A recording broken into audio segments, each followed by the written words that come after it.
Hey guys, welcome back to our channel Swathi Nellore అమ్మాయి. ముందుగా మీ అందరికీ క్రిస్మస్ శుభాకాంక్షలు అండి. మీరు క్రిస్మస్ పండుగని ఎలా సెలబ్రేట్ చేసుకుంటున్నారు అనేది కామెంట్ సెక్షన్లో షేర్ చేయండి. అండ్ ఇక్కడైతే నేను చికెన్ పకోడీ చేస్తున్నాను. ఒక హాఫ్ కేజీ చికెన్ తీసుకొని నీట్గా క్లీన్ చేసేసుకోవాలి. సో ఇందులో కలిసి కొంచెం పసుపు, కారం, ఉప్పు, ధనియాల పొడి అండ్ చికెన్ మసాలా. ఇది చికెన్ మసాలాది పకోడీదండి. చికెన్ 65 ఉంటుంది కదా, సో ఆ మసాలా అయితే వాడుతున్నాను. సో ఇవన్నీ వేసుకొని మిక్స్ చేసుకోవాలన్నమాట. కొంచెం అల్లం వెల్లుల్లి పేస్టు, ఒక నిమ్మకాయ, కొంచెం కార్న్ఫ్లోర్ కూడా వేసుకోవాలండి. నేను కార్న్ఫ్లోర్ వేసిన క్లిప్ అయితే మిస్ అయింది. సో మీరైతే కొద్దిగా మీ చికెన్ మీరు ఎంతైతే తీసుకుంటారో దానికి సరిపడా కార్న్ఫ్లోర్ కూడా వేసుకొని బాగా మిక్స్ చేసి ఒక హాఫ్ అన్ అవర్ అయితే మనం పక్కన పెట్టేసుకోవాలి. మంచిగా చికెన్ ముక్కలకి అనేది మనం పెట్టిన మసాలా అంతా బాగా కలుస్తుందన్నమాట. సో మనం పకోడీ వేసుకున్నప్పుడు కూడా క్రిస్పీగా అండ్ సాఫ్ట్గా ఉంటుంది. సో క్లిప్ అయితే మిస్ అయిందని చెప్పాను కదా, సో అదే అన్నమాట. అండ్ మనం పకోడీ వేసుకునే ముందు ఎగ్ కలుపుకోవాలండి. ఎగ్ ముందే కలిపేసుకుంటే ఏంటంటే కొంచెం లూజ్ అయిపోతుంది. సో పకోడీ అనేది మనకి కరెక్ట్గా రాదన్నమాట. సో వేసే ముందు ఒక 5 మినిట్స్ ముందు ఎగ్ అండ్ కొంచెం పచ్చిమిర్చి, కరివేపాకు వేసి నీట్గా మిక్స్ చేస్తున్నాను.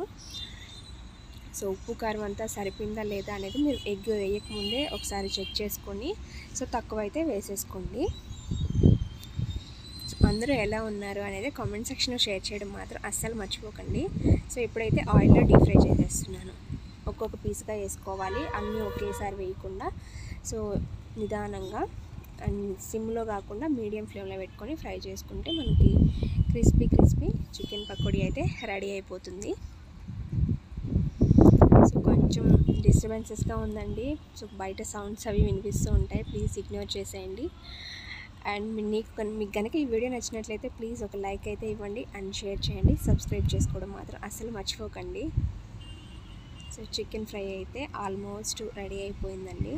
నీట్గా 2 సైడ్లు టర్న్ చేసుకుంటూ ఫ్రై చేసుకోవాలన్నమాట.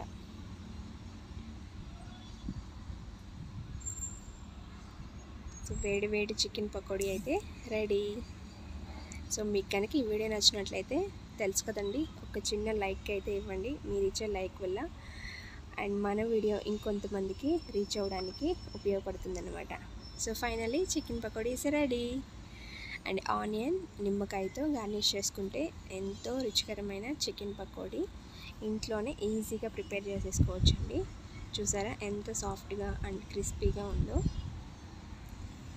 సో మరొక మంచి వీడియోతో మళ్ళీ కలుద్దాం. అంతవరకు టేక్ కేర్, బాయ్.